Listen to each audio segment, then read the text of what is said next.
Tidak masalah. Jensen tahu maksud dari pria parubaya itu dan berkata dengan tenang, jangan-jangan dia adalah orang kaya tidak berguna dari aliran teratai putih. Bahkan jika pemimpin aliran kalian datang, aku tetap akan bertarung. Pupil mata pria parubaya itu menegang, sungguh sombong. Di dunia Jianghu, ada 4-5 aliran besar dan 13 akademi. 5 aliran mewakili status yang tinggi di tingkat master. Mereka dapat memanggil ahli dunia Jianghu yang tak terhitung jumlahnya, seperti orang hebat yang dihargai. Bocah muda ini bahkan berani mengatakan hal yang kurang ajar tentang pemimpin aliran mereka. Tidak tahu apakah hal ini karena kesombongannya atau kepercayaan dirinya. Melihat Cyril lagi, dirinya tercengang. Dia masih memakai jas tanpa merek, apakah dia masih tidak ada uang, mobil dan simpanan? Seni bela diri ini terlalu mengagumkan. Ricky, ingat, jika orang tidak menyinggung perasaanku, aku tidak akan menyinggung perasaan mereka. Jika orang menyinggung perasaanku, maka aku akan membalasnya 10 kali lipat. Jensen berjalan menuju arah Cyril sambil menunjuk kepada Ricky dan berkata demikian. Kakak ipar, aku mengerti. Ricky mengangguk, dia merasa sangat bersemangat. Rasa tanggung jawab dan perasaan mendominasi memenuhi hatinya. Ini adalah pria yang paling dia dambakan. Apa yang ingin kamu lakukan? Melihat Jensen mendekat, Cyril mau tidak mau melangkah mundur selangkah. Apa kamu mencoba mengatakan bahwa kamu adalah murid aliran teratai putih? Apa kamu mencoba mengatakan bahwa ayahmu adalah pemimpin aliran teratai putih? Sudah kukatakan, bahkan jika pemimpin aliranmu datang sekalipun, aku akan tetap bertarung. Setelah tiba di depan Cyril, Jensen mengabaikannya. Kamu, jangan terlalu sombong. Cyril akhirnya tahu bagaimana perasaan takut. Aku sombong? Menurut statusku, aku hanya orang biasa, dan kamu adalah orang dunia Jianghu. Tidak masuk akal bagi orang dunia Jianghu untuk ikut campur dalam urusan orang biasa. Jensen berkata dengan tenang, ingat, lain kali jika kamu memiliki masalah dengan seseorang, kamu adalah seorang pria sejati jika bisa menyelesaikannya sendiri. Jangan selalu meminta bantuan orang-orang di dunia Jianghu. Setelah itu, tamparan mendarat di wajah Cyril. Sebuah gigi terbang keluar. Pupil mata Cyril melebar, kamu berani memukulku. Tamparan ini masih membuatmu kurang jelas? Jensen kembali melakukan tamparan lainnya. Pada saat dia mengangkat kepalanya, Jensen sudah tiba. Seluruh proses ini hanya memakan waktu beberapa detik, tapi terlihat sederhana, kasar dan mendominasi. Cyril seperti gangsing, berputar-putar di udara dan menghantam tanah dengan keras. Gigi lainnya terlempar keluar dan rahangnya yang terpukul depannya. Begitu dia menghentakkan kakinya, lengan pria itu patah. Cyril berteriak dengan kesakitan. Cyril juga terkejut dan langsung berteriak, panggil polisi, orang ini membunuh seseorang di mal. Jensen menggelengkan kepalanya dan berjongkok. Dia menepuk pipi Cyril dan berkata, apakah kamu tahu kenapa Aidan diam saja dari tadi? Karena dia jauh lebih pintar darimu. Cyril tiba-tiba kaget. Aidan adalah ketua 4 tuan muda di ibu kota, dia juga merupakan calon raja prajurit. Kenapa dia tidak berbicara? Mungkinkah Aidan juga takut pada Jensen? Apa kamu masih ingin memanggil polisi? Jensen kembali bertanya. Cyril akhirnya menundukkan kepalanya. Dia tidak mengetahui asal-usul Jensen untuk saat ini, jadi dia harus menahannya. Karena dia merasa jika dirinya membuat keributan lagi, Jensen tetap akan memukulnya terlepas dari apakah ia melaporkannya ke polisi atau tidak, mungkin akan menginjak tangannya lagi. Plak! Saat dia terkejut, sebuah tamparan tiba-tiba mendarat, tapi tidak mendarat di wajah Cyril.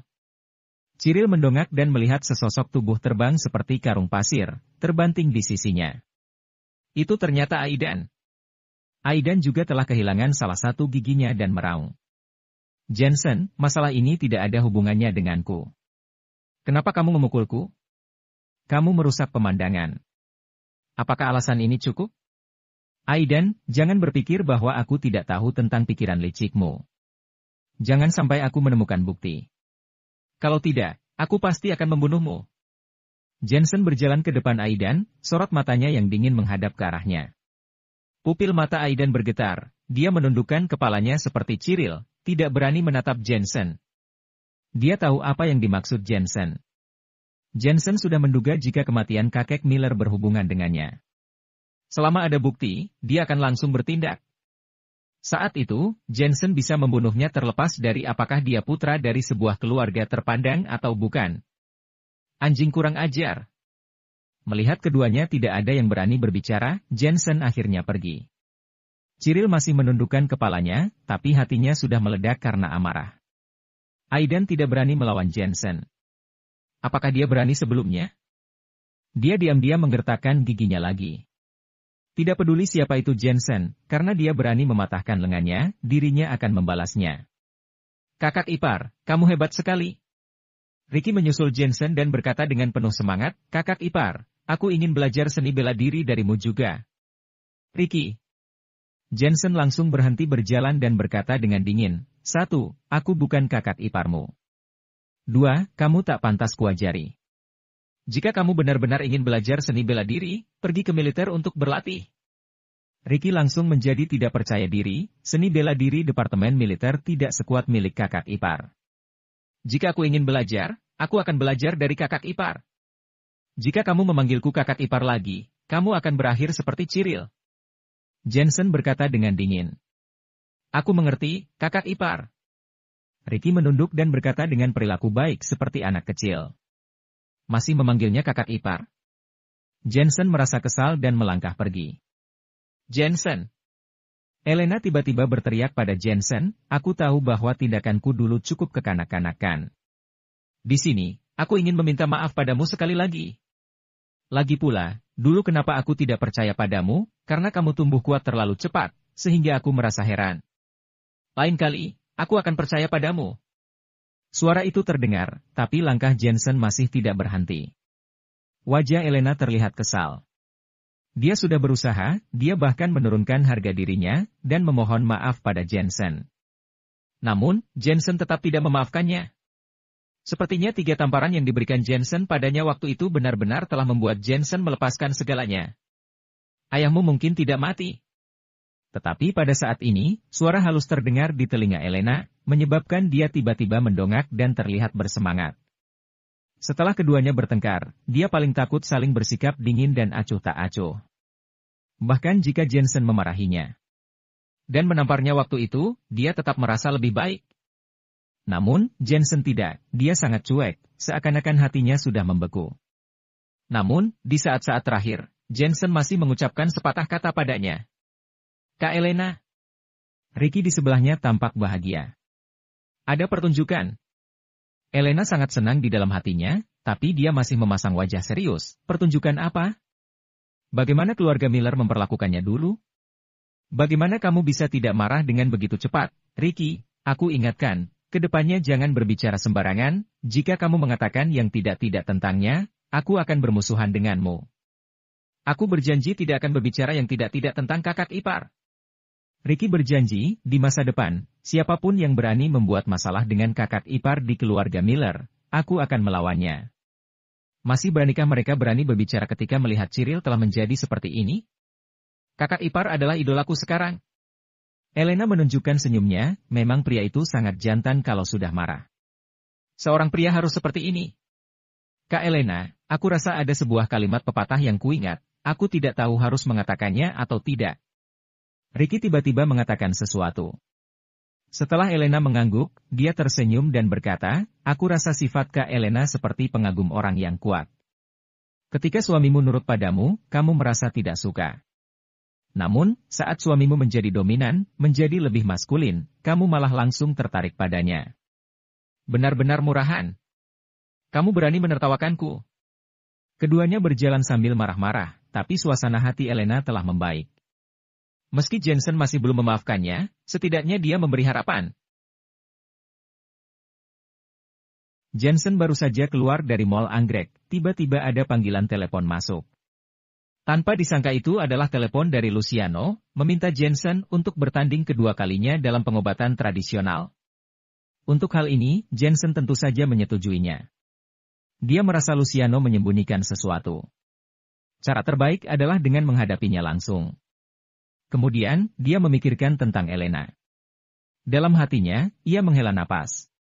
Perubahan Elena begitu mengejutkan dan terasa rumit baginya. Setelah kembali ke aula Singlin, kakek Herman dan Natasha segera berlari mendatanginya. Kakek Herman bertanya dengan mendesak, "Bagaimana? Masih seperti ini?" Jensen tahu bahwa kakek dan yang lainnya sedang menjodohkannya dengan Elena. Kalau tidak, dia tidak akan pergi ke kencan buta kali ini. "Apa maksudmu masih seperti ini? Sudahkah kamu melihat Elena?" Kakek Herman sedikit tidak senang. "Jensen, semua orang membuat kesalahan. Jangan selalu berpegang pada kesalahan orang lain. Pergilah beberapa hari untuk berkunjung keluarga Miller. Bahkan jika kamu tidak menunjukkan rasa hormat pada keluarga Miller, kamu harus menunjukkan rasa hormatmu kepada Zachary dan yang lainnya. Kita sudah bercerai, untuk apa pergi ke sana?" Jensen mengerutkan keningnya. Meskipun dia telah melalui masalah makam dasar laut, dia pun telah menerima kenyataan dari banyak masalahnya, tapi dia selalu merasa bahwa perjodohan ini terlalu jelas, tidak ada rasa bahwa perjodohan ini akan berjalan mengikuti arus. "Kamu berani tidak pergi?" Kakek Herman dan Sofia berteriak marah. "Pergi, pergi, pergi!" Jensen terpaksa menyerah dan menatap Natasha tajam. Dialah yang sedang merencanakan sesuatu. Natasha langsung menjulurkan lidahnya. Setelah Jensen pergi, kakek Herman dan Sofia saling memandang. Keduanya sangat senang.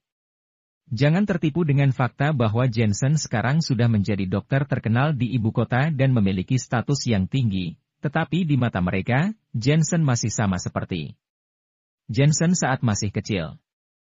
Tidak ada perbedaan. "Jensen, apakah kamu masih marah pada Elena?" Mengikuti Jensen meninggalkan aula Singlin, Natasha dengan penasaran bertanya. "Kakak Natasha, masalah antara Elena dan aku, biarkan saja mengikuti arus.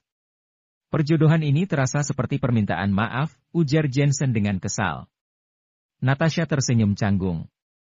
"Yang kamu katakan juga benar, tapi setidaknya kita memiliki awal yang baik. Pertama, jangan bicarakan ini dulu." "Bagaimana dengan masalah perusahaan?" tanya Jensen. "Sesuai rencanamu, perusahaan sudah habis-habisan mengeluarkan banyak uang. Saat ini, telah dihabiskan lebih dari 3 miliar yuan, ucap Natasha. "Terus habiskan. Gunakan grup Dream Internasional sebagai jaminan dan pinjam 2 miliar dari bank. Apalagi produksi salep hijau tidak boleh terhenti," ucap Jensen. Memperingatkan. Natasha mengerutkan kening dan berkata dengan ragu-ragu, "Ini totalnya tidak kurang dari 5 miliar. Jika kita tidak bisa melawan mereka, grup Dream Internasional tidak hanya akan bangkrut, tapi kita juga akan berutang lebih dari 5 miliar yuan. Aku pikir ini adalah taruhan yang besar. Ini adalah pertarungan menghabiskan uang dengan keluarga Bermot. Mereka telah mengikuti permainan. Tidak apa-apa, lakukan sesuai dengan apa yang kukatakan." Jensen tertawa dengan percaya diri. Lalu, saat ini ada sebuah panggilan telepon masuk. Begitu dia melihatnya, ternyata itu adalah telepon dari Charlie. "Jensen, apakah kamu hari ini ada waktu luang? Aku ingin memintamu untuk memeriksa pasien." Jensen bertanya, "Apakah kamu mengambil jatah keterampilan medis lelang itu?" "Tentu saja." Jensen segera menyetujuinya dan memberitahu alamatnya. Tak lama kemudian, sebuah mobil mewah berhenti dan pergi membawa Jensen. 20 menit kemudian, sebuah pesawat penumpang berukuran kecil berhenti di sebuah bandara pribadi. "Dr. Jensen, silakan." Pelayan di bawah pesawat semuanya sangat sopan dan mempersilakan Jensen. Diam-diam Jensen terkejut. Mereka memang pantas disebut sebagai keluarga terkaya di Huaxia, mereka datang dan pergi dengan pesawat. Dia pun tidak banyak bicara dan menaiki pesawat tersebut untuk pergi. Sebagai keluarga terkaya di Huaxia, keluarga Lancaster memiliki perumahan di seluruh negeri. Kali ini ia pergi ke kompleks perumahan keluarga Lancaster. Sementara saat ini di sisi lain, di halaman keluarga Woodley. Aidan duduk di tengah kamarnya dengan marah. Dia tidak berhenti minum. Termasuk pukulan di wajahnya saat dia di mall, dia sudah 2 kali diberi pelajaran oleh Jensen. Jika bukan karena menunggu Jensen bangkrut, ia hampir tidak ragu untuk menggunakan seluruh kekuatannya demi melenyapkan Jensen. Saat ini, sebuah panggilan telepon dari Hector masuk, "Tuan Muda Aidan, kabar baik, grup Dream Internasional terus-menerus menghabiskan uang. Mereka bahkan telah meminjam 2 miliar. Mata Aidan berbinar, Jensen masih berani menghabiskan uangnya? Jika dia kalah, bukankah tidak akan ada yang tersisa? Kekayaan bersih Jensen hanya 7 atau 8 miliar. Sebelumnya dia telah mengganti kerugian grup aliansi bintang sebesar 5 miliar yuan, lalu ia terus menghabiskan 3 miliar dan ditambah pinjaman sebesar 2 miliar. Jika kalah, dia pasti tidak akan mempunyai apa-apa lagi. Ketika waktunya tiba, Tuan Muda Aidan bisa menginjak hidungnya. Dia tidak akan berani lagi sombong. Hector amat bersemangat. Aidan tertawa dengan keras, kita juga teruslah habiskan uang. Kita harus mendominasi pasar secepat mungkin agar Jensen tidak bisa mendapatkan uang sepeser pun. Jangan khawatir, Jensen sudah tidak bisa apa-apa lagi. Tanpa investasi dari luar, uangnya pasti akan terbuang sia-sia. Aidan semakin senang memikirkan Jensen yang juga memprovokasi Cyril. Pendukung Cyril adalah 5 sekte menengah. Jensen memang hebat, tapi ia hanya berada di tingkat pemimpin sekte Akademi 13 dan tidak lebih. Cyril pasti tidak akan membiarkan Jensen. Jika ia mengundang master aliran teratai putih, tanpa ragu lagi Jensen pasti akan mati. Di sisi lain, pesawat penumpang berukuran kecil mendarat di bandara kota Bridgetown. Setelah Jensen turun dari pesawat, sebuah mobil mewah menjemputnya dan membawanya ke pusat kota. Sebuah gedung megah pencakar langit muncul di depan mata. Gedung ini disebut Gedung Pusat dan di seberangnya adalah Gedung Bridgegate, yaitu gedung tertinggi di kota Bridgetown. Setelah Jensen masuk, ia mendapati bahwa lantai atas gedung ini seperti kompleks perumahan yang besar.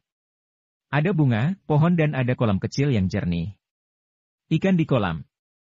Itu disebut ikan arwana, harganya mahal dan merupakan simbol kekayaan. Dr. Jensen sudah datang. Senang bertemu denganmu. Sosok yang terlihat seperti kepala pelayan mendatanginya. Ia mengenakan sarung tangan putih dan bersalaman dengan Jensen. Meskipun ia bersikap sopan, di dalam hatinya masih ada sedikit keraguan. Dia pernah mendengar kabar tentang Dr. Jensen dari Aula Singlin, yang telah mendirikan aula pengobatan seorang diri dan dikenal sebagai pilar dari pengobatan tradisional. Apakah pernyataan tersebut dilebih-lebihkan? Melihat penampilannya, Jensen menebak 1 atau 2 hal. Keluarga Lancaster, keluarga terkaya di Huasia, bahkan pengurus rumah tangganya juga arogan. Dr. Jensen sudah datang. Saat ini pintu lift terbuka dan seorang pemuda berjas biru berjalan menghampiri. Dia adalah Charlie. Dia dengan sopan berkata, kamu telah bekerja keras selama ini. Aku baru saja dari luar negeri untuk menandatangani kontrak. Aku sudah terlambat. Maaf. Tidak apa-apa, aku juga baru sampai. Jensen menggelengkan kepalanya tidak peduli. Kesannya terhadap Charlie tidaklah buruk. Meskipun dia sedikit sombong, tapi dia sama sekali tidak gila. Kesombongannya hanya ditunjukkan pada orang biasa. Akan tetapi terhadap orang-orang yang memiliki keahlian, dia tahu bagaimana dia harus menahan diri. Orang seperti ini pasti akan melakukan hal-hal hebat. Selain itu, Jensen merasa bahwa Charlie juga memiliki kemampuan bela diri. Ia menebak pendukung keluarga Lancaster tidaklah kecil. Faktanya, sebagian besar keluarga kaya di seluruh Huasia memiliki pendukung. Misalnya, Fadlan didukung oleh sekte Wudang. Charlie tersenyum dan menatap pria paruhbaya itu. Asisten Buki, Dr. Jensen sudah datang. Kenapa kamu tidak membawanya untuk menemui ibuku? Tuan muda, Nona tertua menyuruhku menunggu Dr. Luciano dari Akademi Lembah Hantu, ujar pria paruhbaya itu dengan penuh hormat. Luciano? Kakakku memanggilnya ke sini? Charlie tersenyum dan mengerutkan keningnya, terakhir kali, Luciano telah kalah sekali dari Dr. Jensen. Secara logika, keterampilan medisnya tidak lebih baik dari Dr. Jensen.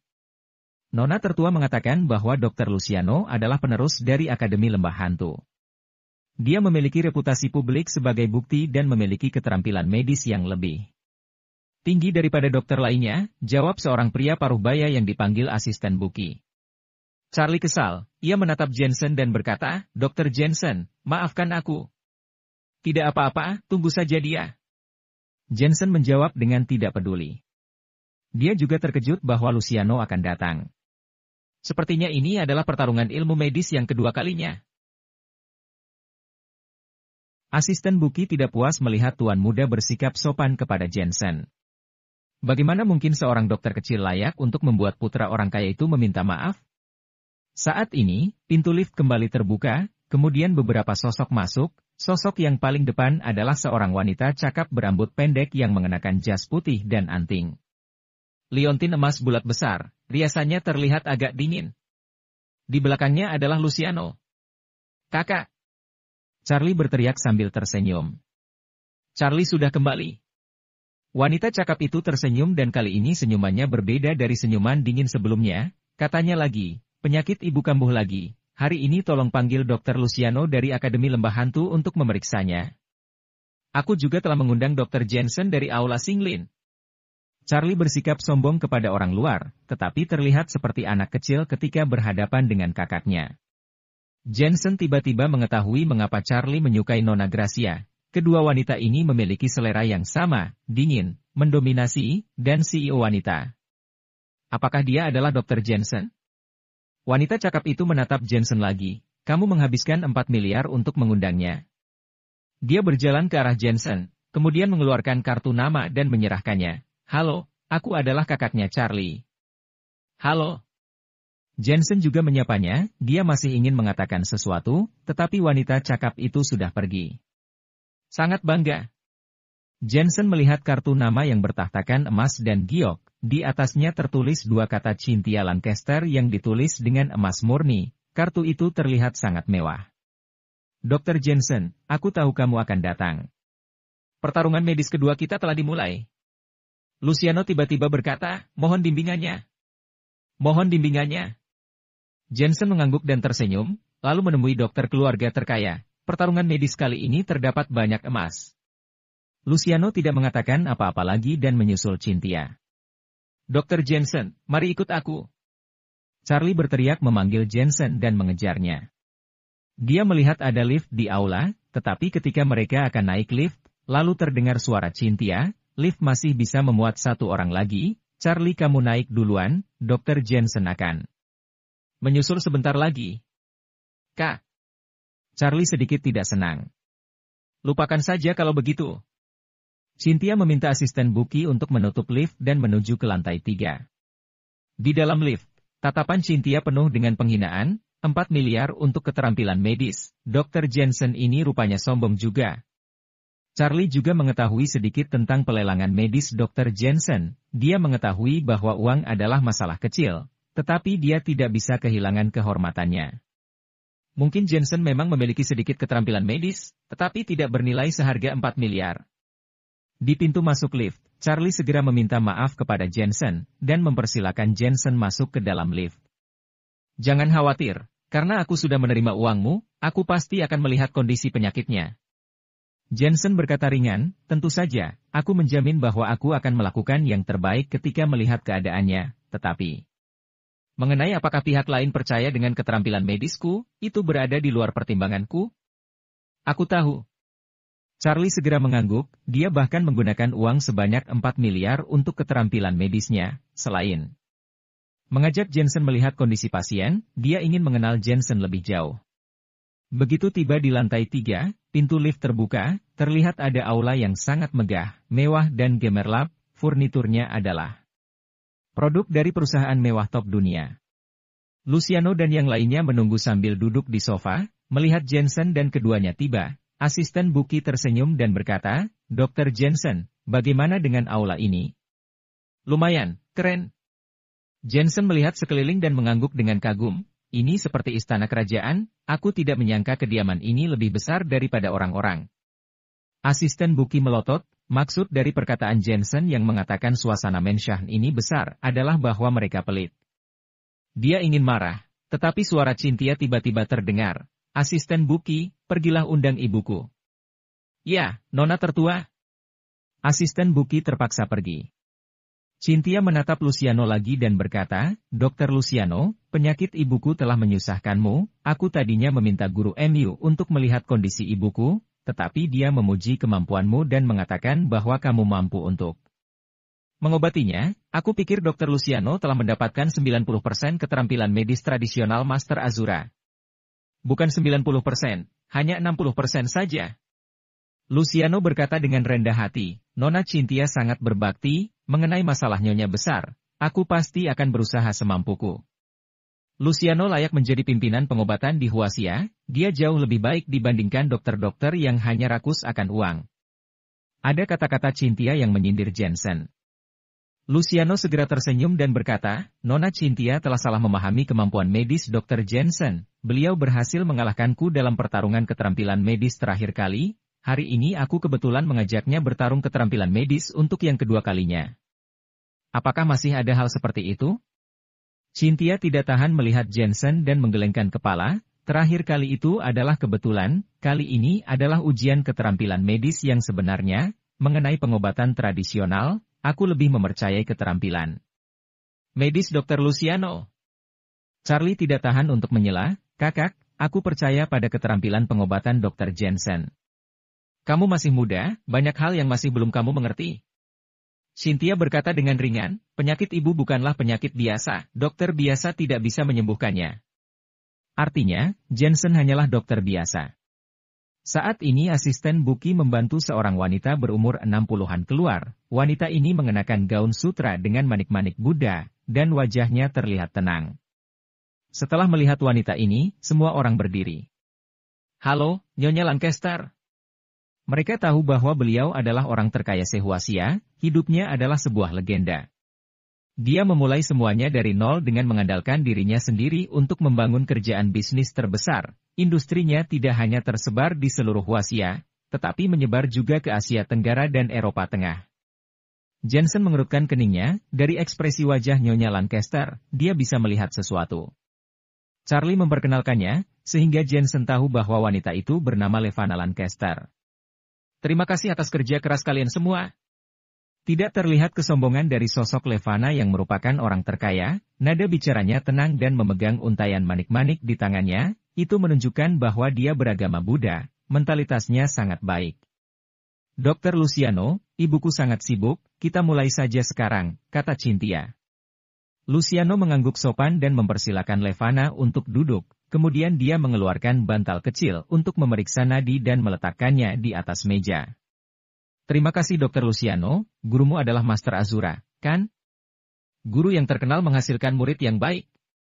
Levana jelas-jelas mengenal Master Azura, dan nada bicaranya sangat sopan. Guruku sering menyebut nama Nona Levana, suatu kehormatan bagiku untuk bertemu denganmu. Luciano berkata sambil memeriksa denyut nadi, kemudian dia bertanya kepada Nyonya Levana tentang pola makan, pakaian, kehidupan sehari-hari, dan waktu penyakit itu terjadi, DLL.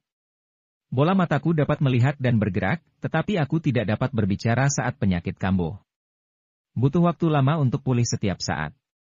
Setelah mengunjungi rumah sakit besar di luar negeri, dokter mengatakan bahwa ada gangguan dengan syaraf otakku, tetapi mereka tidak bisa menyembuhkanku, kata Levana.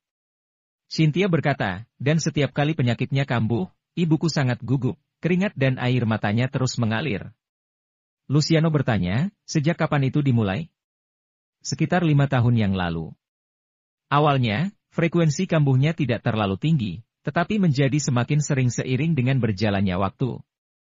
Levana juga berkata bahwa dia menjadi tidak berdaya karena penyakit ini. Ketika mengadakan beberapa pertemuan, penyakitnya kambuh, sehingga menyebabkan pekerjaannya terganggu. Luciano menangguk, aku yakin bahwa penyakit Nyonya Levana disebabkan oleh stagnasi qi dan darah. Dalam ilmu medis penyakit ini biasanya disebut sindrom menopause. Mungkin karena kamu terlalu lelah saat masih muda, itulah akar penyakitnya, jadi menopausenya lebih cepat. Aku akan meresepkan obat yang dapat memperbaiki tubuh dan memperkuat sistem tubuh. Kira-kira penyakitnya dapat sembuh dalam 3 bulan. Saat berbicara, dia menyebutkan nama obat-obatan, dan asisten Buki yang berada di sampingnya mencatatnya dengan teliti. Tentu saja, jika obat ini tidak bisa menyembuhkannya, aku masih punya obat yang bagus di sini. Sama-sama racikanku sendiri. Ini bisa membuat Nyonya Levana kuat melawan segala jenis penyakit. Dari perspektif pengobatan barat, ini bisa mengaktifkan sel-sel yang teroksidasi. Saat dia berbicara, Luciano mengeluarkan sebotol obat dari tas kerjanya, 5 ml sehari, minum setiap 3 hari sekali. Ada 2 jenis obat, Nyonya Levana boleh meminumnya sesuai kebutuhan. Melihat Luciano begitu percaya diri, Cynthia tidak bisa menahan senyum. Guru yang hebat melahirkan murid yang hebat pula. Ia menatap Jensen lagi. Dokter Jensen, aku ingin tahu, apa pendapatmu? Setelah mendengarnya, Luciano juga menatap Jensen. Ia sedang bertarung keterampilan medis dengan Jensen, tapi ia percaya diri bisa menyembuhkan Levana. Bagaimana dengan Jensen? Jensen berkata, pendapatku hampir sama dengan Luciano. Aku tidak punya ide bagus yang lain. Kamu dokter yang dipekerjakan adikku dengan harga 4 miliar. Hanya itu saja yang ingin kamu katakan? Cynthia mencibir, merasa adiknya telah ditipu. Penyakit Nyonya Levana memang tanda penggumpalan darah dan stagnasi Qi. Sebagai dokter, aku tentu tidak akan berbicara sembarangan tentang penyakitnya. Ekspresi Jensen tetap tidak berubah, tentu saja, tergantung siapa dokter yang Nyonya Levana undang. Jika mengundangku, mungkin saja aku akan meresepkan obat yang berbeda. Tidak perlu, karena berpendapat sama, tidak perlu merepotkan dokter Jensen lagi. Wajah Cynthia dingin, menurutku, obat dokter Luciano lebih baik daripada obat dokter Jensen. Setelah diam sejenak, dia berkata kepada asisten Buki, antarkan tamu. Pandangan Jensen membeku seketika. Mengusirnya begitu cepat. Dia menatap Charlie bagaimanapun, dia menghabiskan 4 miliar untuk mengundangnya. Dia seharusnya melakukan yang terbaik. Tetapi jika diusir, ini bukan salahnya. Dokter Jensen, tolong kembali. Asisten Buki kira Jensen memohon pada Charlie untuk membelanya. Wajahnya penuh penghinaan. Dokter Luciano mendiagnosa penyakit, kamu juga mendiagnosa. Ketika orang meresepkan obat, kamu juga meresepkan obat. Bukankah ini hanya ikut-ikutan saja? Charlie juga marah atas sikap kakaknya. Ia berkata pada Jensen, Dokter Jensen, bagaimana jika kamu melihat resep Luciano? Ia juga tahu bahwa kakaknya telah bersikap kasar pada Jensen, jadi ia tidak enak hati menyebutkan tentang keahlian medis 4 miliar. Lagi pula bukannya Jensen yang tidak mau melihat, tapi keluarga Lancaster yang tidak membiarkan Jensen melihatnya. Iya, coba lihat resep obat Dr. Luciano. Pelajari sebentar juga bagus. Cynthia tiba-tiba menyela, maksudnya ingin membiarkan Jensen belajar cara mendiagnosa. Tidak perlu. Jensen berdiri, karena biaya konsultasi sudah beres dan Nyonya Levana memiliki dokter yang lebih cocok, aku tidak perlu berada di sini lagi. Luciano tersenyum. Pertarungan medis kedua, dia yang menang. Suara Jensen kembali terdengar, mengenai resep obat, kurasa Nyonya Levana sudah meminumnya. Nyonya Levana sendiri tahu bagaimana efektivitasnya. Kedua, itu adalah obat barat, memang bisa membuat Nyonya Levana pulih dengan cepat, tapi efek sampingnya sangat besar, akan memeras vitalitas Nyonya Levana dalam beberapa tahun ke depan. Penyakit ini, fokusnya adalah jantung, penyakit tubuh hanyalah efek samping. Hanya itu yang ingin kukatakan. Terserah mau mendengarkan atau tidak. Jensen sudah menghilang ke dalam lift. Aula tiba-tiba menjadi sunyi. Segera, asisten Buki berkata dengan tidak puas, kemampuannya biasa-biasa saja, tapi angkuh sekali. Dia adalah dokter terkenal, pantas saja bersikap seperti ini. Kamu hanya pengurus rumah, untuk apa ribut? Charlie menegurnya. Asisten Buki tidak berani berbicara lagi, tetapi terus tertawa diam-diam. Tuan muda sungguh bodoh. Mengundang orang seharga 4 miliar untuk mengobatinya, ini saja sudah sangat lucu. Charlie, lebih baik kamu hindari pengobatan tradisional yang menipu seperti ini. Pengobatan tradisional yang sesungguhnya masih harus lihat 4 sekte medis tradisional. Cynthia menyela. Charlie emosi sampai tak bisa berkata apa-apa. Cynthia tahu temperamen adiknya tapi tidak memedulikannya dan berteriak, asisten Buki, pergi dan ambilkan obat untuk ibu. Tunggu, perlihatkan padaku resep obatnya. Levana tiba-tiba berteriak dan meminta asisten Buki untuk membawa resepnya. Setelah melihatnya dengan cermat, dia mengerutkan kening dan berkata, aku memang telah memakan obat ini. Tiba-tiba aula menjadi sunyi. Cynthia dan yang lain saling menatap. Charlie mengernyitkan kening dan bertanya, ibu yakin sudah memakannya? Iya, obat ini efektif, tapi akan kambuh lagi setelah sebulan. Tidak mengobati sampai dasarnya. Levana menggelengkan kepala. Luciano langsung merasa canggung. Levana memandang Luciano, Dokter Luciano, kamu yakin kamu meresepkan obat ini? Luciano merasa malu dan dengan cepat berkata, ada resep lain yang bisa dicoba. Setelah mengatakannya, dia meminta asisten Buki untuk menuliskan lagi nama obatnya. Levana melihat resep dan menggelengkan kepalanya lagi. Aku juga sudah mencoba resep ini. Aku akan meresepkan obat yang lain. Aku juga sudah mencobanya. Beberapa resep untuk menopause telah diresepkan, tetapi semuanya telah dicoba. Apa masih ada lagi? Levana kecewa. Keterampilan medis Luciano memang bagus, tapi mirip dengan dokter yang pernah dia temui sebelumnya. Dokter Luciano. Cynthia sedikit cemas. Jika semua resep ini telah dicoba, cobalah racikanku sendiri ini. Luciano terpaksa berkata seperti itu. Kurasa sebaiknya ditunda dulu. Levana menggelengkan kepalanya dan menatap Charlie. Charlie, dokter yang kamu undang mungkin memiliki pendapat yang berbeda. Tolong buat janji dengannya. Charlie tersenyum dan mengangguk. Bu, Dr. Jensen memiliki keterampilan medis yang tak tertandingi. Dia pasti punya cara. Lihatlah, dia bilang sudah mencoba resep-resep sebelumnya, dan ibu memang benar-benar sudah mencobanya. Dia hanya asal bicara, jangan terlalu percaya padanya. Cynthia mau tidak mau menyela, lagi pula, Dr. Luciano masih memiliki ramuan kedua. Cobalah saja. Kamu tidak dengar kata Dr. Jensen? Efek samping ramuan ini sangat besar, protes Charlie. Apa yang dia tahu? Ini adalah formula khusus Dr. Luciano. Sudah dapat paten dari negara. Cynthia berdebat dengan alasan, menurutku, Dr. Jensen banyak omong kosong. Sama sekali tidak terampil. Cynthia, keterampilan medis Dr. Luciano memang bagus, tapi itu biasa saja. Levana tiba-tiba menyela, kurasa, Dr. Jensen sedikit berbeda. Dia mengatakan bahwa penyakitku terfokus di jantung, penyakit tubuh hanyalah efek samping. Ini sangat benar. Mendengarnya, Cynthia bak tersambar petir. Luciano merasa lebih canggung lagi dan menggertakkan giginya dengan marah. Jensen hanya berkata beberapa kalimat saja, Nyonya Levana langsung mempercayainya. Atas dasar apa? Charlie, pergi dan undang Dr. Jensen. Levana berdiri dan pergi, lalu berkata, Cynthia, kamu sungguh tidak sopan. Minta maaflah padanya. Aku harus minta maaf? Cynthia menunjuk dirinya sendiri, seolah-olah tidak percaya. Dokter berbeda dengan orang biasa, tidak memandang uang atau kekuasaan. Mereka memegang kehidupan seseorang. Kamu harus menurunkan egomu. Levana berkata dengan datar, selain itu, bahkan itu adalah orang biasa, kamu tidak boleh kasar seperti itu. Buddha mengatakan bahwa semua makhluk adalah sama. Cynthia menggertakkan gigi peratnya dan mengangguk murung. Di sisi lain, Jensen menaiki pesawat dan kembali ke ibu kota. Ia tidak peduli dengan kejadian sebelumnya.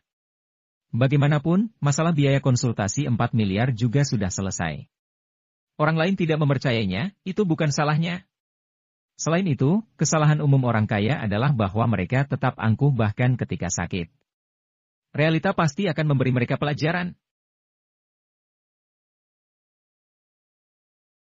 Benar saja, Charlie Lancaster menelepon, berkata bahwa Nyonya Levana memintanya untuk berkunjung, dan biaya konsultasi masih sama. Selanjutnya, Cynthia juga menelepon dan meminta maaf kepada Jensen. Tentu saja, nadanya kaku dan tidak tulus. Jensen juga tidak peduli. Dia menjawab, aku sibuk. Aku akan menemuimu beberapa hari lagi. Kembali ke Aula Singlin untuk membantu, Jensen sekalian membereskan penyakit yang sulit disembuhkan. Aula Singlin sekarang sangat terkenal di ibu kota. Banyak orang datang, tetapi tidak banyak penyakit yang sulit disembuhkan. Jensen tidak akan praktik sampai sejumlah janji dibuat. Dia juga hanya akan menerima 50 pasien. Bukannya Jensen tidak ingin melihat lebih banyak pasien, tapi ia benar-benar sibuk. Di sisi lain, masalah grup Dream Internasional semakin besar. Membakar uang seperti air mendidih. Bermunculan banyak iklan di internet dan TV. Namun, perusahaan kosmetik keluarga Bermot menghabiskan lebih banyak uang, bahkan sudah sampai puluhan miliar. Tidak hanya di Huaxia, tapi juga terkenal di luar negeri. Hanya dalam beberapa hari, penjualan produk mereka meningkat pesat. Selain itu, rangkaian produk mereka sama dengan grup Dream Internasional, Snowy Series, Dreamy Series. Umpan balik produk mereka juga lebih baik. Efek whitening cepat dan juga peremajaan kulit jauh melebihi grup Dream International. Grup Dream International terus membakar uang dan merugi setiap harinya. Jumlahnya bahkan sampai ratusan juta. Jensen, apakah kamu ingin terus membakar uang? Grup Dream International seakan menghadapi pertempuran hidup dan mati. Natasha menelepon Jensen setiap beberapa jam sekali. Dia juga panik. Bakar terus. Saat Jensen menangani pasien, ia menyempatkan diri membalasnya. Natasha ragu-ragu, tapi tetap menurut. Karena berdasarkan pengalamannya, masih ada kesempatan jika berhenti sekarang. Jika dia terus membakar uang, Jensen akan kehilangan segalanya. Dan pada saat ini, lingkaran industri bisnis juga sedang memperhatikan pertarungan hidup dan mati grup Dream International. TSK hanya dalam beberapa hari, sudah bakar miliaran yuan. Bos ini sungguh kaya. Tidak ada gunanya. Mereka telah diblokir oleh grup aliansi bintang, keluarga Bermot, keluarga Wadley, perusahaan-perusahaan besar maupun kecil, semuanya. Bagaimana grup Dream International bisa bermain? Orang-orang akan membakar uang sampai mereka menghancurkannya. Jika dalam 3 hari, grup Dream International tidak punya dukungan finansial, mereka akan segera bangkrut. Presdir senior dari semua perusahaan bisa melihatnya dan sedang bersukacita di atas penderitaannya. Lagi pula, grup Dream International bangkit terlalu cepat. Semua orang ingin perusahaan terkemuka ini runtuh. Di aula Singlin, Jensen berdiam seperti biksu, perubahan apapun yang terjadi di luar sana, tidak ada hubungannya dengan dia. Tapi dia tahu segalanya dengan jelas. Kosmetik produksi keluarga Bermot bisa dipasarkan. Ada beberapa departemen tidak mengontrol dengan ketat. Tapi tidak bisa menyalahkan mereka. Berdasarkan pengujian kualitas saat ini, kosmetik ini benar-benar tidak ada masalah. Yang membuatku heran, obat Luciano juga berbau ramuan gen. Apakah dia juga terlibat dalam masalah ini? Dia melihat sekilas obat pemberian Luciano kepada Levana dan langsung yakin bahwa efek sampingnya sangat besar.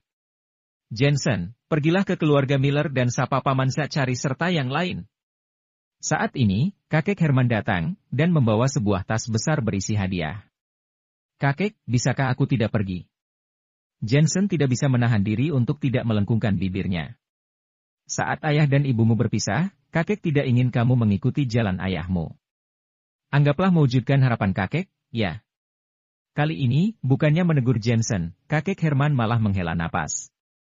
Melihat kakeknya masih khawatir di usianya, Jensen merasa sedih dan akhirnya mengangguk. Dia bertanya, kakek, di mana ibuku? Kenapa aku tidak pernah melihatnya sejak kecil? Kakek Herman menggelengkan kepalanya. Ibumu tinggal di rumah kita selama 2-3 tahun. Dia tidak banyak bicara, tapi sangat penurut. Lalu dia tiba-tiba pergi. Ah, sungguh disayangkan. Kemana dia pergi? Apa ayah tidak bilang? Ayah tidak terlihat beberapa tahun ini, entah kemana dia pergi.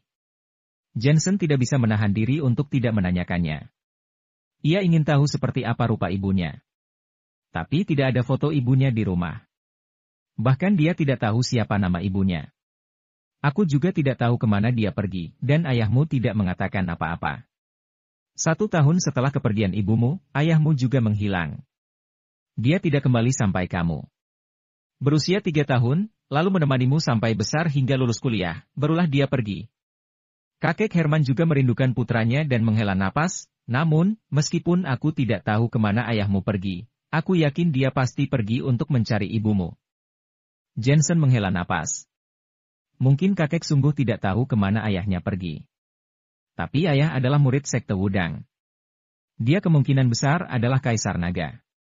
Kenapa dia juga tidak bisa menemukan ibu? Dengan pikiran yang campur aduk, Jensen menuju ke keluarga Miller. Di perjalanan, dia menelepon penatua Jack dan meminta bantuannya untuk memeriksa. Namun, penatua Jack menjawab, tidak tercatat informasi ibunya di berkas itu. Seolah-olah tidak pernah ada orang ini. Sepertinya asal-usul ibu cukup rumit. Jensen mengernyitkan kening. Sekarang, ia harus mencari ayahnya terlebih dahulu. Sesampainya di rumah keluarga Miller, ia mengetuk pintu. Pintu segera terbuka. Tuan Muda Aidan, kamu datang. Kamu? Yang membuka pintu adalah Renata. Dia sangat terkejut melihat Jensen. Aku di sini untuk mengunjungi Paman Zachary dan yang lainnya. Jensen berkata dengan dingin. Ini. Renata ragu sejenak, tapi terpaksa mempersilakan Jensen masuk. Dia terlihat sangat gugup dan tidak berani mengucapkan sepatah kata pun. Jensen mengabaikannya, lalu pergi memberi penghormatan pada kakek Miller, dan akhirnya menuju aula utama. Sebenarnya, jika bukan karena keinginan kakek, dia benar-benar tidak ingin datang ke sini lagi. Kakak ipar datang. Ketika Ricky dan yang lainnya mendengar berita itu, mereka berlari ke aula satu demi satu. Jensen mengangguk pada mereka. Melihat aula ini, kenangan membanjiri pikirannya. Di sini, dia pernah ditindas. Tapi dia juga pernah berbangga diri sini. Di sini, semua orang tidak percaya padanya. Tapi di sini juga ada seorang tua yang sangat menghormatinya. Perasaannya benar-benar campur aduk tentang keluarga Miller. Jensen. Leimin dan yang lain juga memasuki aula. Setelah melihat Jensen, raut wajah mereka menjadi rumit. Ingin mengatakan sesuatu, tapi malu. Paman Zachary, Bibi Mai, kakek memintaku untuk datang mengunjungi kalian. Bagaimana kabar kalian? Jensen mengabaikan mereka, tetapi malah menatap Zachary Lawrence sambil berbicara. Baik, baik. Semuanya sangat baik. Zachary Lawrence girang tak jelas, tetapi juga diam-diam menghela napas dengan emosi. Dulu, Jensen memanggil mereka ayah dan ibu. Namun kini dia mengubah panggilannya. Jensen, Elena yang salah sebelumnya. Dia juga sudah meminta maaf. Mai akhirnya tidak bisa menahan diri dan berkata, keluarga Miller juga salah menyalahkanmu, dan bukan hanya sekali atau dua kali. Keluarga Miller meminta maaf padamu. Semuanya sudah berlalu. Jensen tidak ingin terlalu banyak berbicara tentang keluarga Miller, apalagi berhubungan terlalu banyak dengan mereka. Jensen. Elena pulang ke rumah. Ia sangat senang setelah melihat Jensen.